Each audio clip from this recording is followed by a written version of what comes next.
I got so much motherfucking design on right now. Break it down, bring it back, make it clean. I got 3 old thoughts, new block, wearing that thing. Bitches in the line, and you know. Saya akan menjelaskan resume tentang bab 1, tes pengukuran, penilaian, dan evaluasi. Peningkatan kualitas pendidikan menjadi suatu proses dinamis dan berkesinambungan dengan tujuan meningkatkan kualitas pendidikan serta faktor-faktor terkait. Tantangan pendidikan baik lokal maupun global semakin kompleks, terutama dalam menghadapi persaingan global dan tuntutan mutu pendidikan yang semakin besar di tingkat nasional. Persaingan dunia pendidikan Indonesia juga masih tertinggal dari negara tetangga, menciptakan pertanyaan mengenai peran signifikan dunia pendidikan dalam memperbaiki karakter dan kepribadian serta mencapai standar kualitas internasional. B. Tes berasal dari kata Latin testum yang merujuk pada sebuah piring atau jambangan dari tanah liat.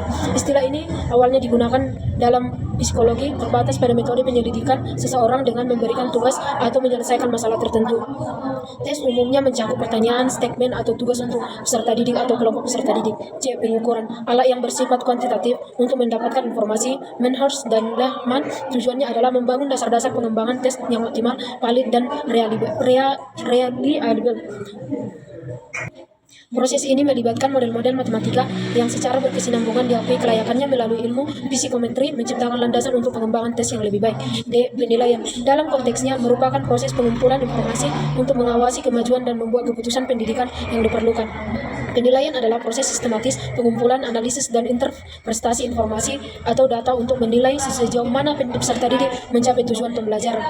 Proses evaluasi ini menggambarkan siswa dari sudut pandang nilai dan manfaat dengan fokus tidak hanya pada nilai, tetapi juga pada manfaat. Evaluasi menjadi penting sebagai semangat untuk memberikan arah efektif dan efisien dalam memajukan suatu hal. Bab 2. Metode pemecahan masalah. Belajar dimaknai proses memperoleh pengetahuan, keterampilan, dan sikap, sehingga terjadi perubahan menjadi tahu, menjadi terampil, menjadi berkarakter positif. Pembelajaran lebih menekankan pada kegiatan belajar peserta didik secara sungguh-sungguh yang melibatkan aspek intelektual, emosional, dan sosial. B. Teori-teori pembelajaran. Yang pertama, teori koneksionisme. Yang kedua, teori pengondisian klasik. Yang ketiga, teori pengondisian operan. Yang keempat, teori Gestalt. Yang kelima, teori arena. Yang keenam, teori humanistik. Yang ketujuh, teori konstruktivisme. C. Model pembelajaran. Model pembelajaran merupakan sebuah rencana yang dimanfaatkan untuk merancang sesuatu yang berkaitan dengan pembelajaran. Isi yang terkandung dalam model pembelajaran adalah berupa strategi pembelajaran. Ada beragam model pembelajaran, yaitu model pembelajaran langsung, model pembelajaran berdasarkan teori, model interaksi sosial, model pemrosesan informasi, model personal, model modifikasi perilaku, hingga pada model pembelajaran konstruktivistik. Bab 3. Evaluasi pembelajaran. A. Metode pemecahan masalah. Evaluasi menyeluruh tentang ketercapaian standar pendidikan jarang, boleh disebut tidak pernah dilakukan, termasuk evaluasi terhadap dampak pembelajaran tidak pernah terukur. B. Pengertian evaluasi pembelajaran. Evaluasi pembelajaran adalah sebuah proses pemberian pertimbangan tentang arti dan nilai atas sesuatu tingkatan, prestasi, atau pencapaian suatu pembelajaran. C. Tujuan dan fungsi evaluasi pembelajaran. Yang pertama, tujuan evaluasi pembelajaran menilai ketercapaian, mengukur macam-macam aspek belajar yang bervariasi untuk mengetahui apa yang siswa telah ketahui, memotivasi belajar siswa, menyediakan informasi untuk tujuan bimbingan dan konseling, menjadikan hasil evaluasi sebagai dasar perubahan kurikulum. 2. Fungsi evaluasi pembelajaran. Fungsi evaluasi atau penilaian adalah sebagai berikut. Yang pertama, penilaian itu berfungsi selektif. Kedua, penilaian berfungsi diagnostik. Yang ketiga, penilaian berfungsi sebagai penempatan. Yang keempat, penilaian berfungsi sebagai pengukuran keberhasilan.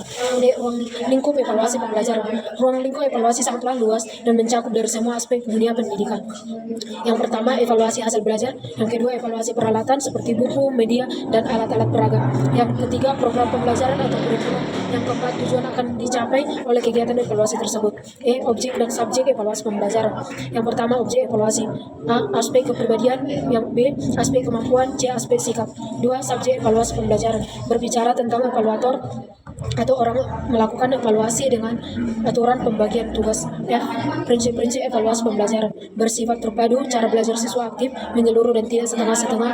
4. Model ciri-ciri dan pendekatan evaluasi pembelajaran. A. Dalam konteks metode pemecahan masalah, pemahaman terhadap model, ciri-ciri, dan pendekatan evaluasi pembelajaran menjadi esensial bagi praktisi, evaluator, dan peneliti.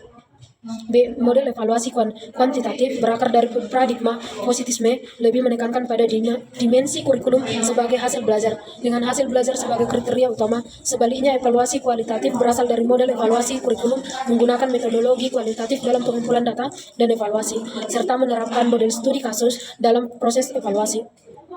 C. Bersifat kuantitatif, artinya hasil pengukuran berupa angka-angka yang dianalisis dan diinterpretasikan ke dalam kata-kata. Sering terjadi kesalahan pada alat ukur, pengukur yang diukur, dan situasi penilaian berlangsung. D. Seseorang dapat mengadopsi berbagai pendekatan dalam mempelajari evaluasi.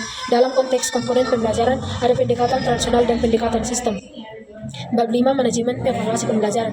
A. Dalam menjalankan suatu kegiatan atau program, dinamika yang muncul dapat mempengaruhi jalannya dengan cara yang mendukung atau menghambat. Oleh karena itu, evaluasi pembelajaran perlu dilakukan secara teratur, terencana, dan sistematis untuk memastikan hasil yang sesuai dengan tujuan yang lebih ditetapkan sebelumnya. B. Ini dianggap sebagai proses sistematis dalam pengambilan keputusan untuk tindakan di masa depan. Perencanaan memiliki dampak signifikan terhadap langkah-langkah berikutnya dan efektivitas evaluasi pembelajaran secara menyeluruh. C. Pelaksanaan evaluasi pembelajaran merupakan tahapan di mana rencana evaluasi ditetapkan sesuai dengan perencanaan yang telah disusun sebelumnya. Semua aspek terkait evaluasi pembelajaran harus telah dipersiapkan dan terintegrasi dalam perencanaan yang akan dijalankan dalam pelaksanaan evaluasi ini. D. Pengawasan dalam evaluasi pembelajaran bertujuan untuk menerapkan prinsip objektivitas dan transparan untuk secara berkelanjutan meningkatkan mutu proses dan hasil pembelajaran serta menentukan peringkat akreditasi institusi pendidikan. E. Mampu mengorganisir dan menyusun data evaluasi berdasarkan kelas, kelompok atau urutan untuk memastikan ketertiban dan memudahkan pengolahan. Keahlian analisis kualitatif dan kuantitatif termasuk penerapan statistik deskriptif dan inferensial untuk memperoleh wawasan mendalam hasil evaluasi.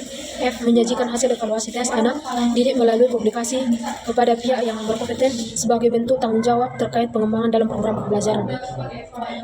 Bab 6. Karakteristik evaluasi pembelajaran. A. Metode pemecahan tes bakat digunakan untuk memprediksi keberhasilan siswa dalam proses belajar, sedangkan tes penghargaan digunakan untuk menilai keberhasilan belajar siswa. Tes perkembangan sosial dan juga untuk mengetahui problem siswa. B. Fadilitas adalah suatu ketelitian dan ketepatan suatu alat pengukur yang bila alat sesuai dengan besar kecil gejala yang diukur. C. Reliabilitas adalah tingkat atau derajat konsistensi dari suatu instrumen. D. Objektivitas adalah hal yang sangat penting agar bisa mendapatkan hasil evaluasi yang benar-benar objektif, tidak pilih-kasih sesuai dengan kapasitas dan kemampuan aktual anak didik. Bab 7. Teknis tes dalam evaluasi pembelajaran. A. Metode pemecahan masalah. Tes adalah pengumpulan data yang diperlukan oleh evaluator. B. Tes subjektif. Tes objektif atau uraian adalah bentuk tes yang lebih dahulu ada dan berkembang. C. Bentuk tes objektif. Tes objektif adalah tes yang mempunyai ukuran tes yang terukur, terstruktur, dan mampu menghindari adanya subjektivitas dari evaluator pada saat penilaian. D. Bentuk tes kinerja.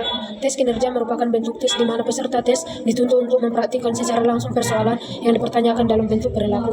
E. Bentuk tes lisan. Tes lisan adalah tes yang menurut jawaban dari peserta tes dalam bentuk lisan. Bab 8. Teknik non-tes dalam evaluasi pembelajaran.